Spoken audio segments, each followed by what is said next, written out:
You are here. Amen, Lord. Your goodness always runs after us. Lord, yung goodness niyo po laging nandyan. Hindi lang nasa likod namin, hindi lang nasa tagiliran namin, kundi laging nangunguna. Ang kabutihan niyo, Panginoon, ang siyang bumabalot sa amin, ang siyang nagpapasigla, ang siyang nagbibigay ng kalakasan, ang siyang nagbibigay ng inspirasyon upang ituloy namin ang aming buhay. Salamat, Panginoon, sa inyong kabutihan. Salamat sa inyong pagmamahal na siyang taglay din namin, Panginoon. And we thank you for this life. Sabi ko nga, every gising is a blessing. Yun lang po, sapat-sapat na. Sobra-sobra pa nga po, Panginoon, na pagpapalagaling sa inyo. So, Lord God, be with us at sa panibagong revelasyon na bibigay niyo sa amin this morning, Lord, alam namin, mabubusog ang aming spiritual life. So, pagpalain niyo po ang bawat isa sa amin, lalo na po yung mga hindi pa nakakarating. Be with them also, O Lord God. So, praying for a strong connection and we rebuke all the devil's work na hindi siya pwedeng maging hindrance sa aming pagpupuri at pag-worship para sa inyo, O Lord God. So, entrusting everything unto you at ino-offer namin ng oras na ito para lamang po sa inyo, aming amang nasa langit. Ito aking panalangin sa matamis sa pangalan ni Jesus. Amen. Amen. Amen and amen. So, Amen, amen. Si Tita Lydia, nagpapahinga na muna po siya habang listening siya. Take charge muna po tayo at hindi po naging maganda ang kanyang nararamdaman. But then we claim, di ba po, in Jesus' name, she will be okay physically, internally, and in everything. Amen po. So, nasa akin po ngayon yung ano niya, yung binigay niyang um, PowerPoint. So, as the request, ito po muna ang ating, patugtugin ko daw muna po ito.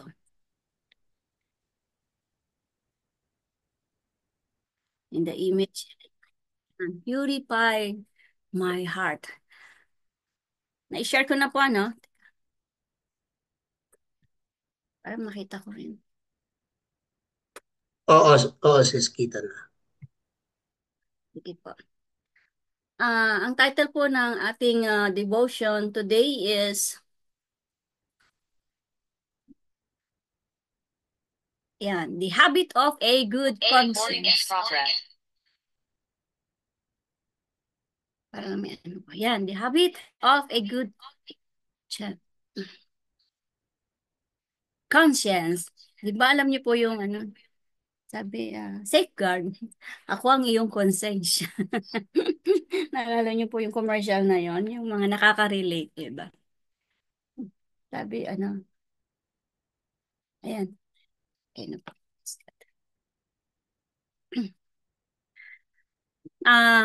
Conscience. Conscience. So, today is Tuesday po, May 13. Kamusta po ang sa Pilipinas yung botohan? Yun nangyari, yung botohan kahapon. Alam ko, updated tayo sa mga nangyari, mga pangyayari. At pwede po natin i-relate itong ating short devotion for today sa nangyayari ngayon sa Pilipinas. So, ayan po, opening song. So, gawa po ito ni Tita Lydia. Sinusundan ko lang.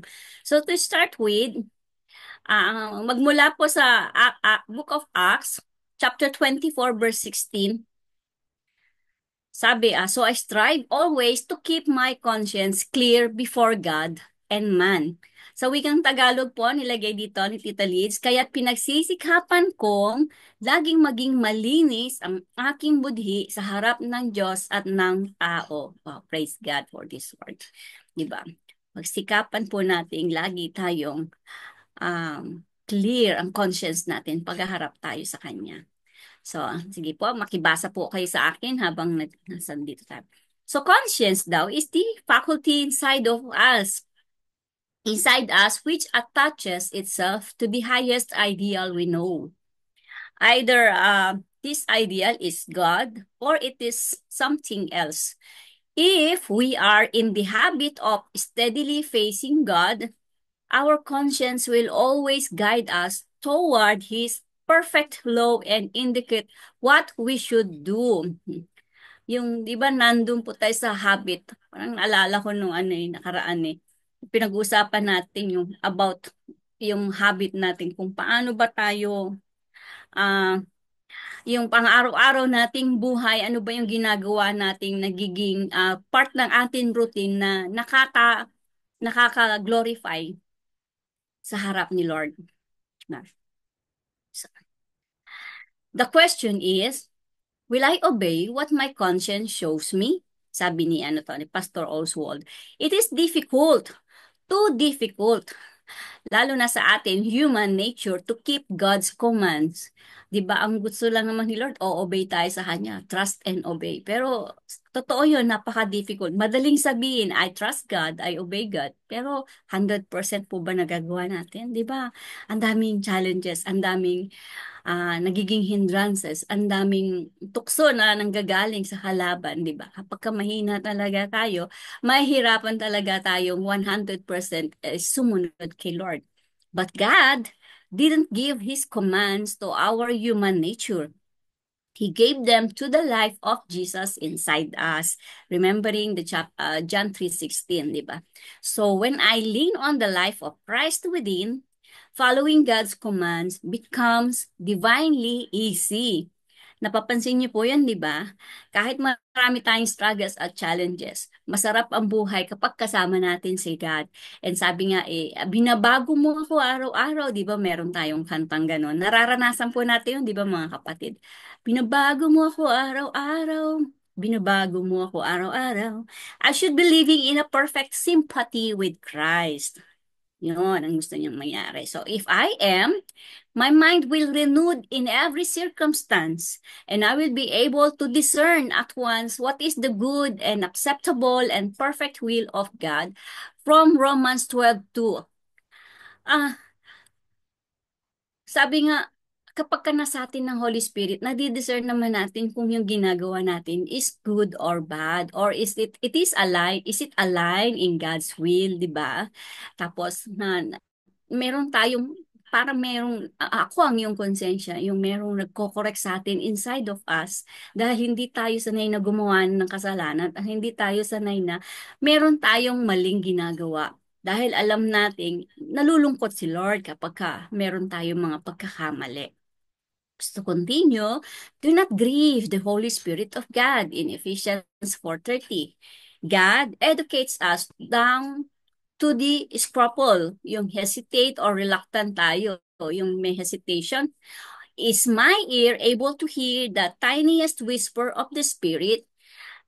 Binabaliwala ba natin or dinadama natin yung mga bulong sa atin ng Holy Spirit? Pag alam nating kabutihan, yung bang righteous tayo, di ba? Masarap ang nararamdaman natin. Pero kapag alam natin kahit konting mali lang, talagang nakukonsensya tayo. Kasi alam nating mali, di ba? Hindi natin ginajustify yung ginagawa nating mali. Kasi mali nga. Dahil hindi yun ang turo ng Holy Spirit. So the Spirit doesn't come with a voice like thunder, but with a voice so gentle, and it is easy to ignore.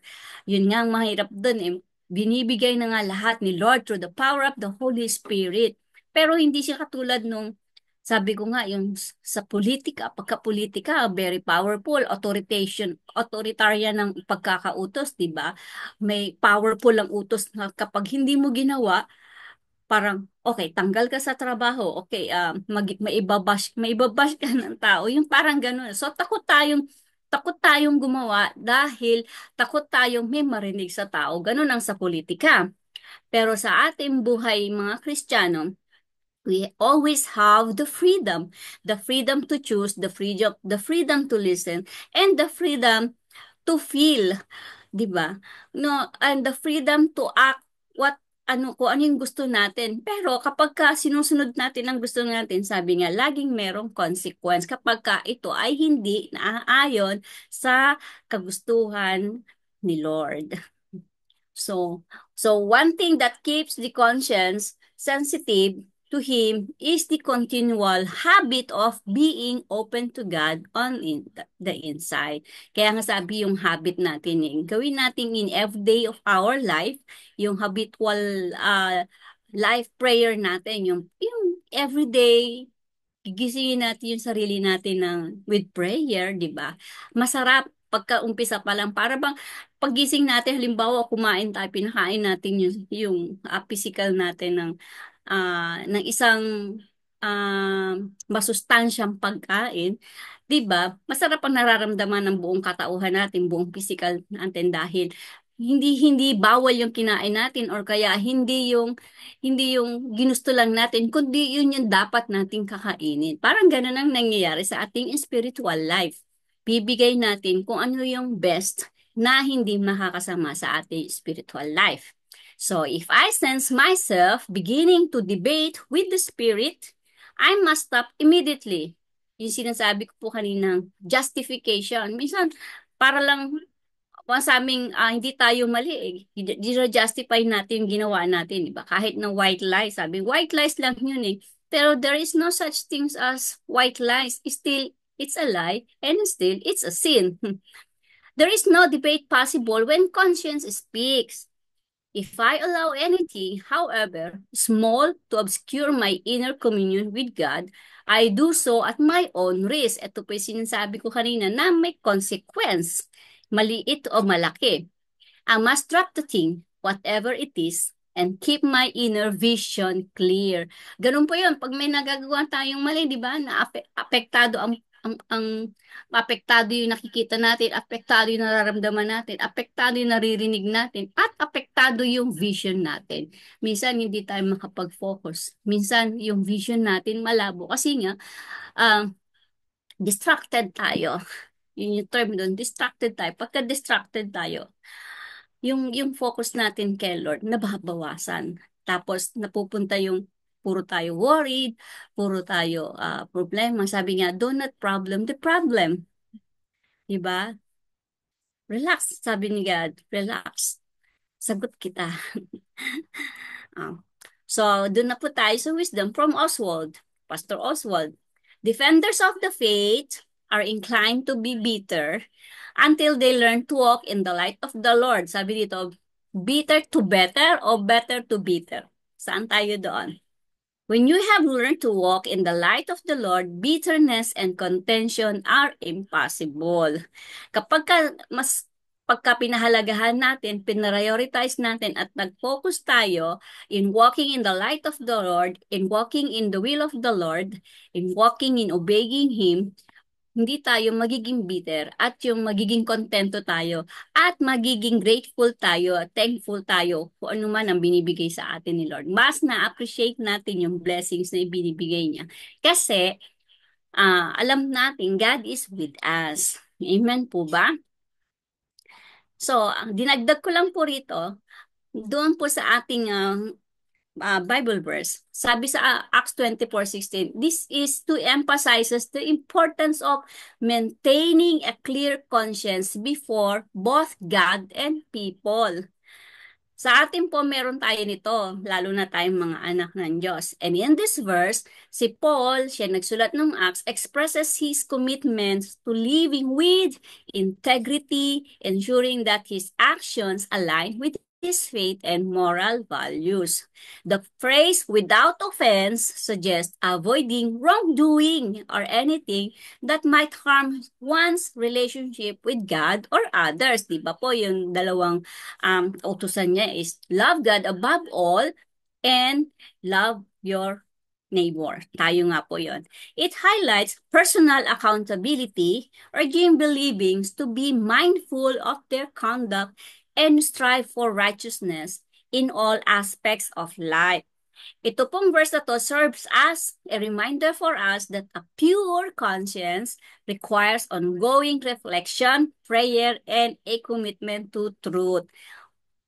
Pagka meron tayong meditation, may quiet time tayo, at yun ay nagiging habit natin, di ba? Nagkakaroon tayo ng yung pure conscience at mismo sarili natin, nare-realize natin na we are aligning ourselves to God.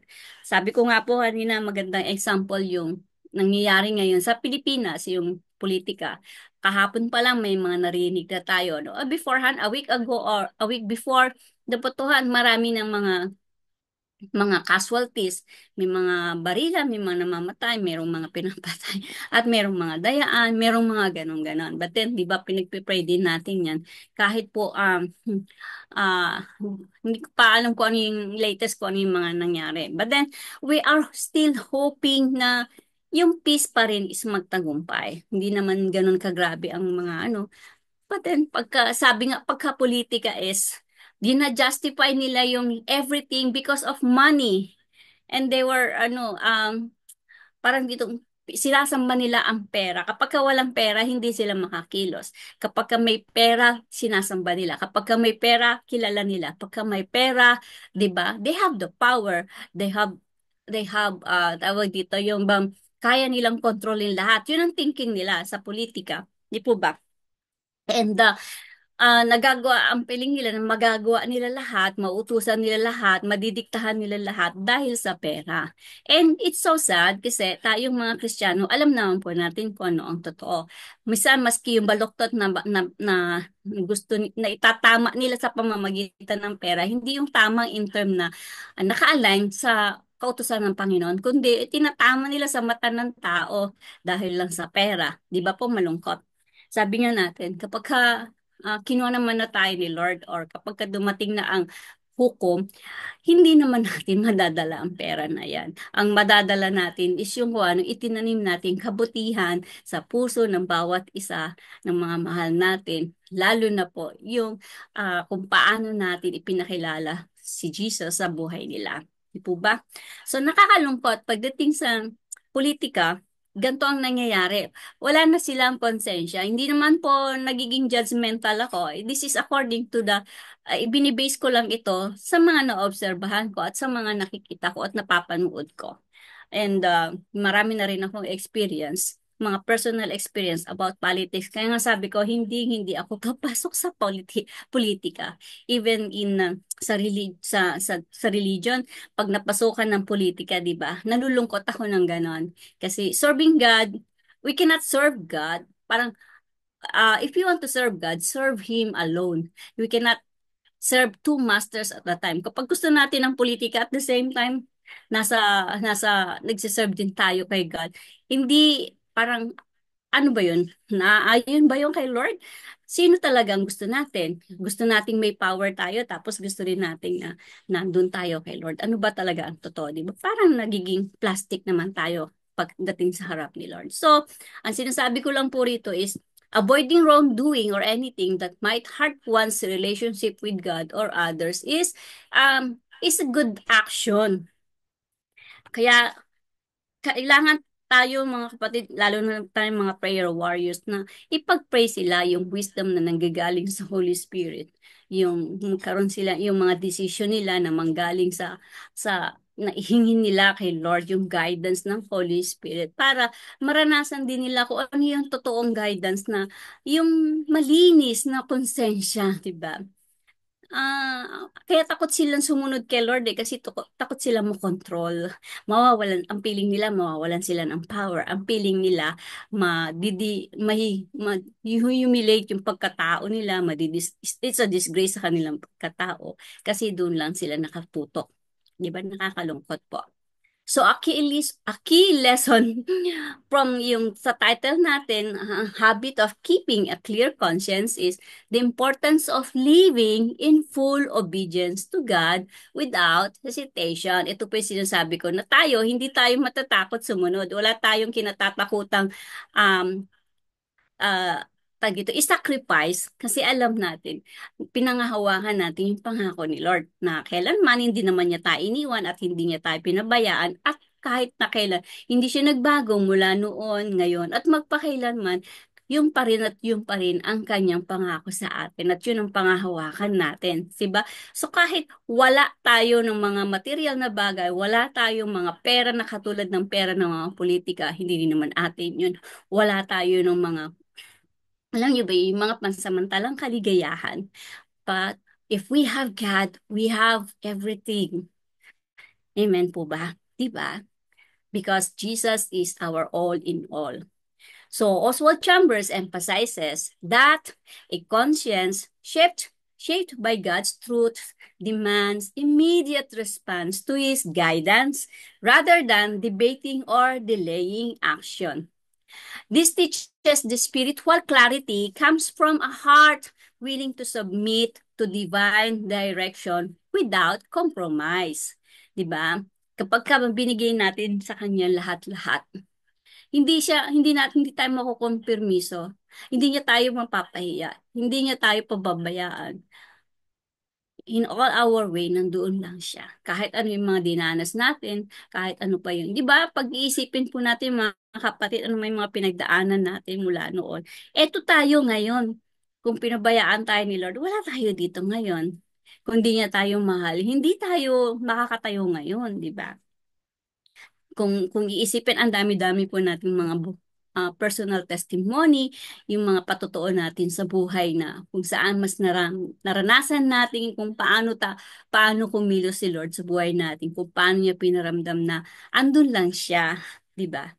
At kung paano niya tayo binago at kung paano tayo yung bang kung paano tayo naging totoo sa harapan niya dahil sa gabay at patnubay ng banal na espiritu. So, ang meaningful reflection po dito sa ating devotion is to examine how often we struggle with following God's prompting due to fear, doubt, or personal reasoning. Chambers' insight remind us that maintaining a clear conscience requires daily surrender, choosing faith over hesitation, and ensuring our hearts remain pure before God. Diba po? Mahirap tong gawin kapag wala si Lord sa buhay natin.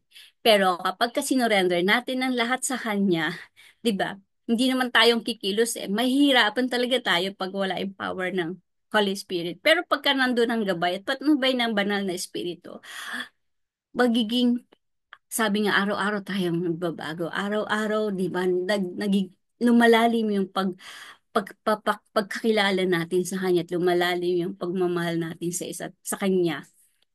Dahil nga, nagagabayan niya tayo. Dahil yung sustaining love niya sa atin, nararamdaman natin. Sa mga kapatid, meron po ako iiwan dalawang questions dito. How do we feel? How do we see the principle influencing daily life? Dito po sa ating um, devotion. And what aspects of teaching resonate most with you? 'Di ba?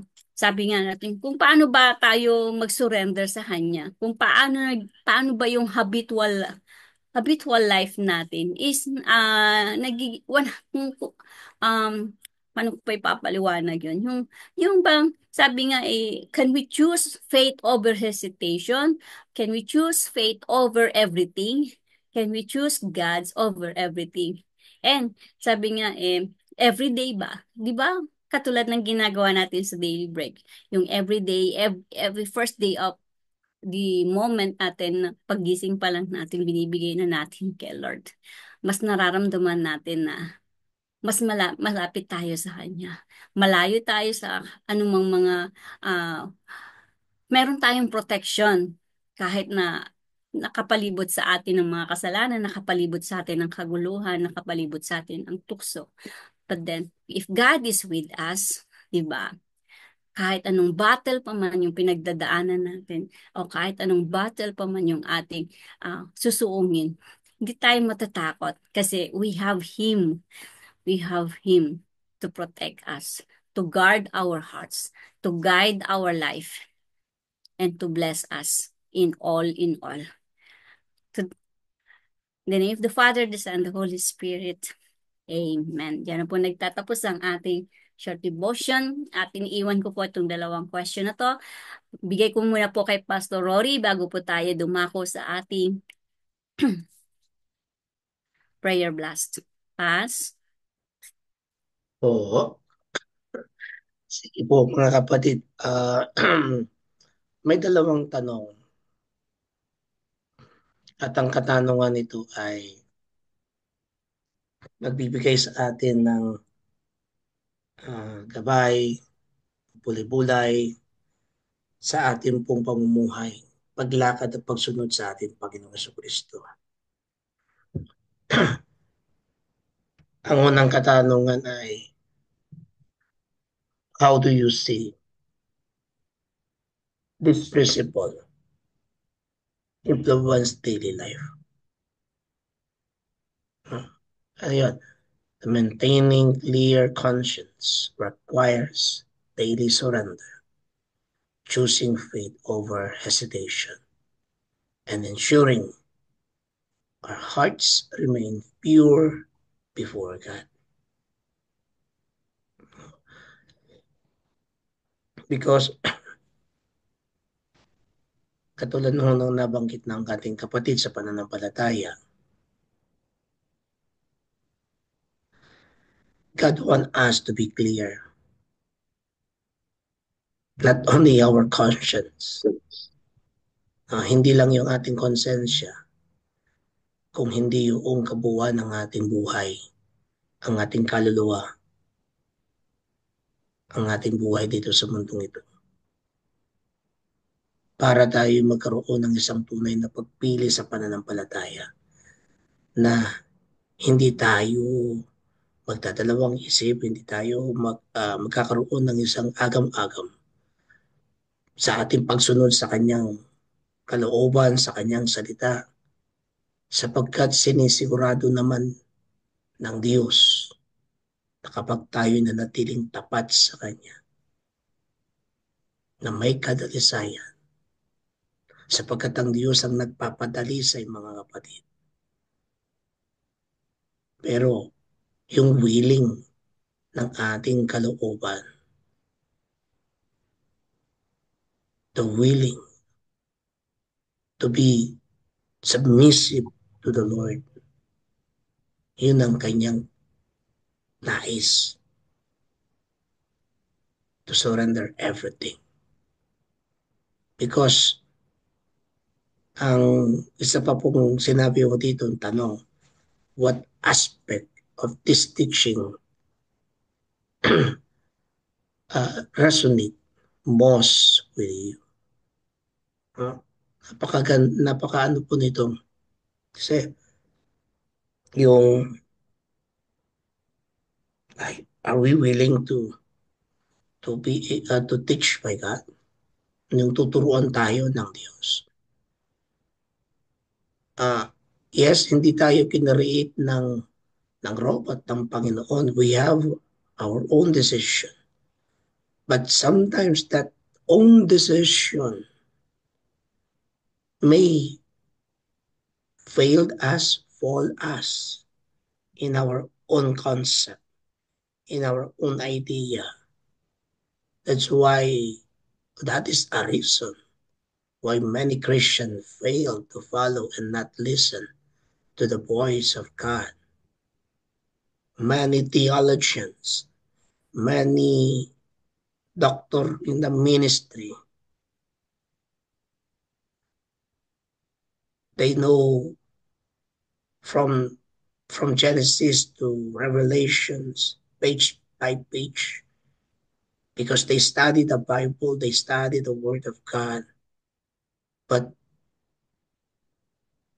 nevertheless is that is missing, that is lacking. Naglalakihan ng mga simbahan, naglalakihan ng mga ano, pero one thing is missing, is true teaching by the Holy Spirit, is true teaching of the Lord Jesus Christ, to be submissive, to be in one in God, in one in the Spirit.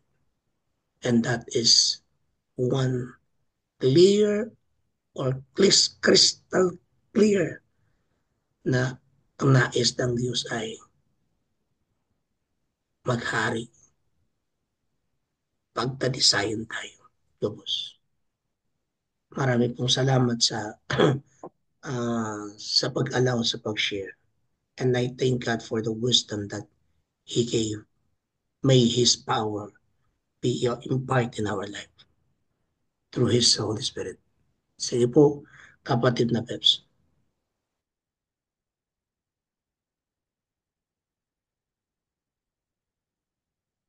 Stop share ko na muna. Dadako na po tayo sa ating prayer blast. And today is Tuesday. Lagi pong nire-remind sa atin na in everything, in every way. Happy moments, let us praise God. Even in difficult moments, let's seek God. Quiet moments, let's have time to worship God with His presence. In painful moments, trust God. And in every moment, thank God. Diba? So, yung fruit of Holy Spirit, lagi po natin i-wear. So, yan. Sunod-sunod na po tayo, mga kapatid, sa ating pong prayer blast. Ang pagpapanalanginan po is laging lalong to keep us more closer and closer to God and also the people around us to bring closer to God also. Lalo na ngayon mga kasakitan, yung mga may mga dinaramdam, physically, internally, sama po natin si Tita Lydia at yung mga kilala po natin na may nararamdaman. Kamusta na po si Alicia Pastor? Okay na po siya. Si Elisha po, Alicia, opo.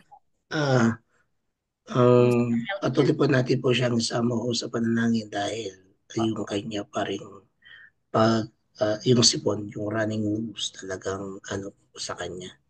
So, but we declare and we receive the healing that comes from the Amen. Lord. Amen po. So, dire-diretso na po tayo. Sis Rona, are you able po ba to pray for to lead for the prayer for healing? Yes, sis. Salamat po. Babes. And also si Kuya Jel, okay ka, Tito Jel, okay ka lang po ba sa mag-lead sa uh, Pillar of Society ngayon, Nation and Government? Salamat po. Okay po, sunod-sunod po tayo. Ate Flora, susunod ka po para sa ating sa mga body of Christ. Able po ba kayo? Body of Christ, mag-lead. Ate Flora, after Kuya Virgil.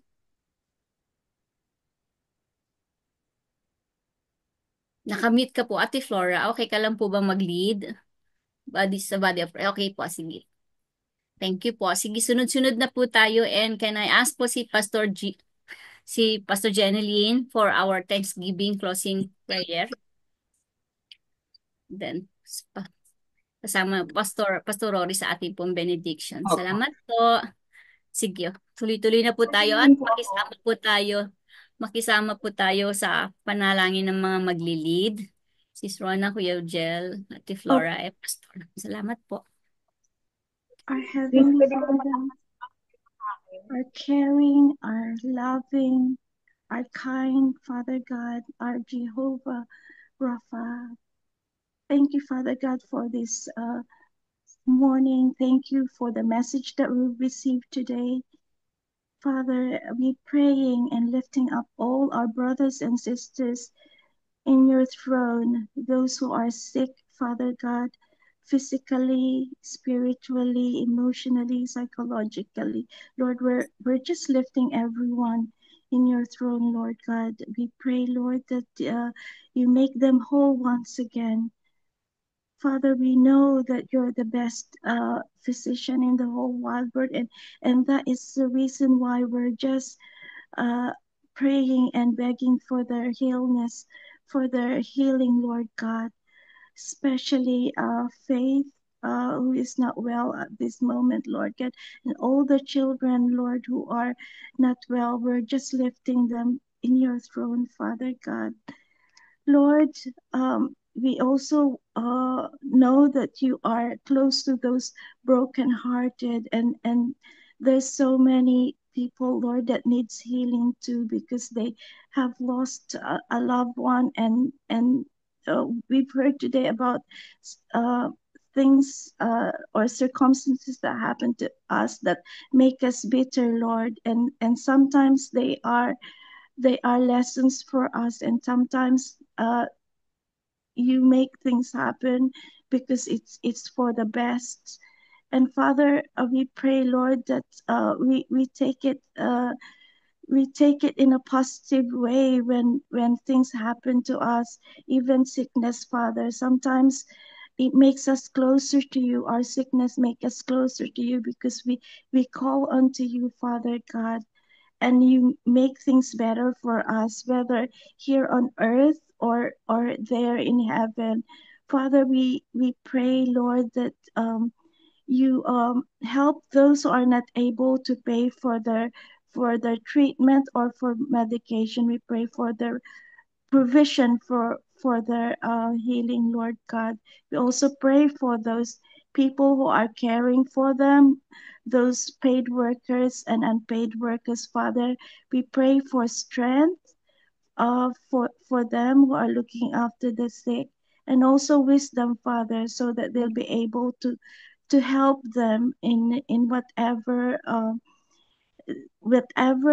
healing that they need, Lord God, or cure for their ailments.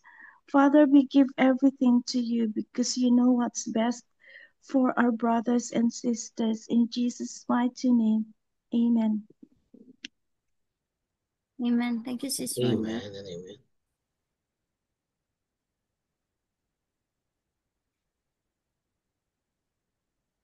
Rachel? Okay po. Let's pray. Our most gracious Heavenly Father, Jesus Christ, we love you. Hallelujah.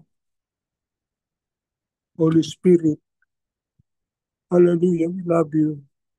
We lift up our nation, O Lord, other nations and our nation, especially Israel, O Lord, the government of Israel and the surrounding areas, O Lord.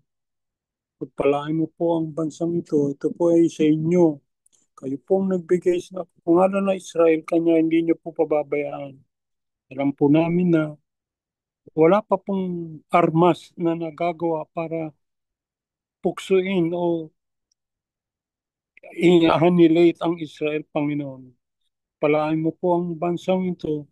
Sana po ang mga leader ng mga kumakalaban sa kanila, kamukha ng Palestine, ng Lebanon, ng Iran, tsaka yung mga factions na Hamas, mga radikal na elemento ng Middle East, Panginoon, ay baguhin mo ang kanilang pag-iisip na hindi karapat-dapat na girahin ng Israel, Panginoon. Gayun din po ang Ukraine. Nagpapasalamat kami sa Ukraine at Russia, Panginoon, at least ngayon po may truce. Naghinto po sila ng kanilang gera, Panginoon. At nag-uusap po sila na sana'y maging mapayapa na po ang area na yon, yung lugar na po yun sa Russia po, at between Russia and Ukraine. Gayun din po ang aming bansa, Panginoon. Papasalamat kami at natapos ang eleksyon kahapon na hindi masyado ang karahasan, na naging mapayapa ang ibang lugar. Although, meron pong lugar sa bandang South, sa Mindanao, na nagkagulo po sila dahil po sa eleksyon. Pero papasalamat pa rin po kami na dito po sa Metro Manila naging tahimik lahat po. Ganun din po ang mga na maluluklok na mga na-elected officials po. Pagpalain mo po sila, bigyan mo po ng wisdom, bigyan mo po sila ng knowledge na ang kanilang gagawin na desisyon sa pagpapatakbo ng aming gobyerno ay laging sa iyong kalooban, o Panginoon. Huwag mo pong pababayaan ang aming bansa, Panginoon, lalo na po sa hidwaan nila ng China, Panginoon. Alam namin, Panginoon, na hindi mo paiiralin ang anumang hindi magandang mangyari sa aming bansa. Alam po namin na mahal mo ang Pilipinas, Panginoon. Kami lang po ang bansang Kristiyano dito sa part ng Asia na to, Panginoon, na laging tumatawag sa iyo at laging nagpapapuri sa iyo sa lahat ng pagpapala at proteksyon na binibigay mo sa amin, Panginoon. Lahat ng ito'y, Panginoon, dinadalangin namin sa pangalan ni Yesu Kristo. Amen. Po, Kuya Jel. Amen. Sis Laura? Mahina po kayo. Father God in heaven, the great and mighty God. We just want to thank you, Lord, this morning. Lord, we are here once again, Lord, on behalf of all the people, the body of Christ. We pray, Lord, that you please forgive us, Lord God, for not doing your will in the name of Jesus. And so, Lord, we pray, oh God, that, Lord, you bless, oh God, the body of Christ. Lord, there are many times, Lord God, that we are not following your will. Most of us insist to do what we want, especially Lord God in the churches, where there are too much attendance for teaching them. And so we pray, Lord God, you forgive us, Lord. Thank you, oh God, that every one of us, your children, especially the leaders, the pastors, the deacons, and everyone who loves the church, that, Lord, everybody will just be filled by your Holy Spirit. That whatever is your will should be done, no longer than you. And so, Lord, we pray for all the workers of the filled with the Holy Spirit and to serve you into you fully and wholeheartedly. Although there are difficulties, Lord God, in the name of Jesus. We pray, Lord God, that we pray, Lord God, our leaders, that they will be able to follow them, all the things for the word of the Lord, that everybody will be able to serve you the way you want us to serve in the name of Jesus. And Lord, no one among us will look up for you. Oh God, despite of all of these schedules, the leaders, the pastors, and the workers in the church are facing for, they will never forget to serve you, to love you. And Lord God, you are not number one, but you are the only one. And we pray, Lord God, that everyone will continue Jesus to build up your church. You will always be the center of the church, oh God, and no longer our own human activity. And so, Lord, we just want to say thank you. That, Lord, you are so patient with us. You are so merciful. That, Lord, you have given the Holy Spirit to the church. That, Lord God, the Holy Spirit will be the one to lead and guide each and every one of us. That the people around us can see that you are really alive with us. In Jesus' name we pray. Amen. Amen. Amen. Amen. Patuloy po tayong magkaisa sa diwa ng pananalangin. Yes, Father, tunay nga o Diyos na makapangyarihan ka. You are so powerful, God. Kaya, Panginoon, ano ang dapat naming katakutan? Sino po, Panginoong Hesus, ang hindi po namin, Panginoong Hesus, susundin?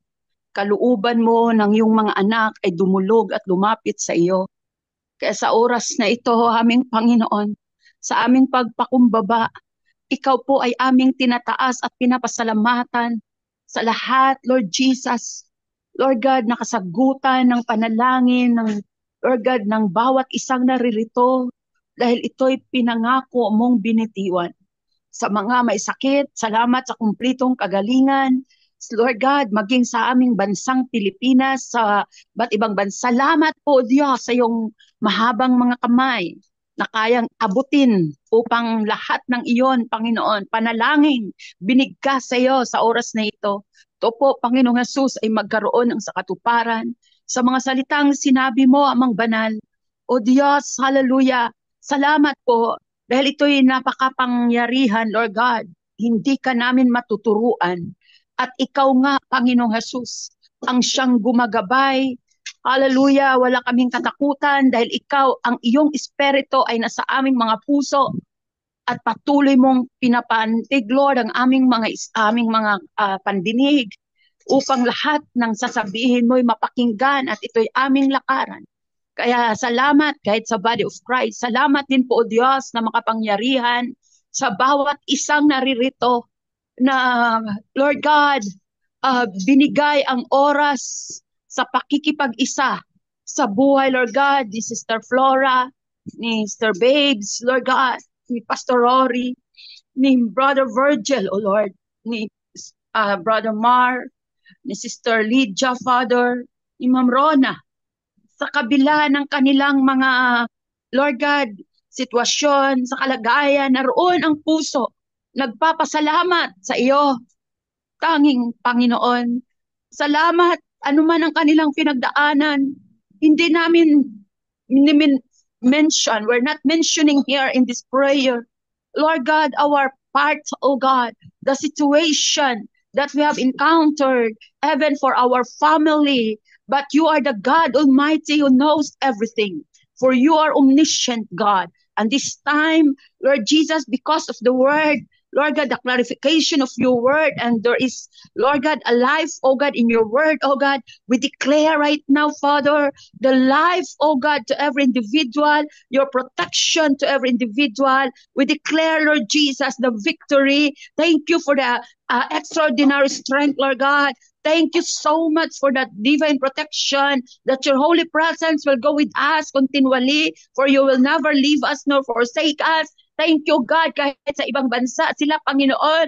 Ngunit ang Diyos ng Israel, ang Diyos ng Pilipinas ay Diyos din ng iba't ibang mga bansa. At salamat, Amang Banal, na patuloy mo kaming pag-isahin. Na hindi, Lord God, Lord God, magkaroon ng pagsasawa ang mga puso sa pagdulog at sa paglapit sa iyo. Hindi, Lord God, sa napipilitan, dahil ito'y aming, Lord God, ito'y palatandaan na kami mga pinili mo. Lord God, hallelujah, binasbasan mo, inanoint mo upang gamitin sa platform na ito ng intercessory daybreakers, God. Thank you, Holy Spirits. And we give you all the glory, praise, and thanksgiving. This we pray. In Jesus' name. Amen. Amen. Amen, amen. Amen and amen.